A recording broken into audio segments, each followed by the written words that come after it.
দীর্ঘদিন ধরে আধিপত্য নিয়ে নরসিংদীর রায়পুরার উপজেলা যুবলীগ নেতা আবিদ হাসান রুবেল ও রায়পুরা পৌর আওয়ামী লীগের সহসভাপতি হারুনুর রশিদের সমর্থকদের মধ্যে বিরোধ চলে আসছিল। এরই জেরে শনিবার দুই পক্ষের মধ্যে সংঘর্ষ বেঁধে যায়। এতে নিহত হন এক নারী সহ 2 জন। আহত হয়েছে আরো অন্তত 10 জন। নিহতরা হলেন ইউপি সদস্য মানিক মিয়া ও কল্পনা বেগম। তারা আবিদ হাসান রুবেলের সমর্থক।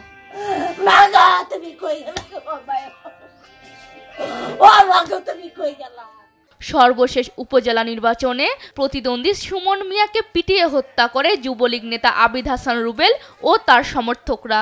এ ঘটনায় সে গা ঢাকা দেয়। সম্প্রতি মামলায় জামিন নিয়ে এলাকায় এসে নিয়ন্ত্রণের চেষ্টা চালায়। এতে প্রতিপক্ষ বাসেত মেম্বার গ্রুপের সমর্থকরা বাধা দেয়। ফলে উভয় পক্ষের মধ্যে উত্তেজনা বিরাজ করছিল। মানে সবাই হেলমেট পরা, সবাই মানে অস্ত্র হাতে, মানে হুটাট করে এলাকায় ঢুকে গেছে গা। মানে সবাই প্রায় এই সময় প্রায় সবাই ঘুমায় আসিল।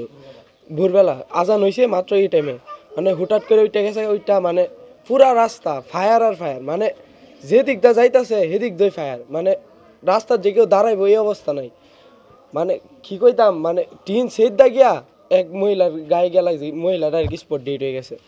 এটা ফজরে কালিমা মনে করেন হেরা আইসে আক্রমণ চালাইছে।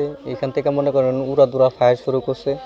তো আমার এই ঘর সেদা আমার ওয়াইফের কুহা গুলি লাগছে, এই গাড়ে গুলি লাগছে। উনি পরে সব ফিরে নাই হয়ে গেছে গা, আর কোনো শব্দ নাই। কারা ঘটাইছে, কেন ঘটাইছে, এটা কিসের কারণে ঘটাইছে এটা আমি সঠিক, আমি তো আর বাইরে গিয়ে আমি দেখছি না।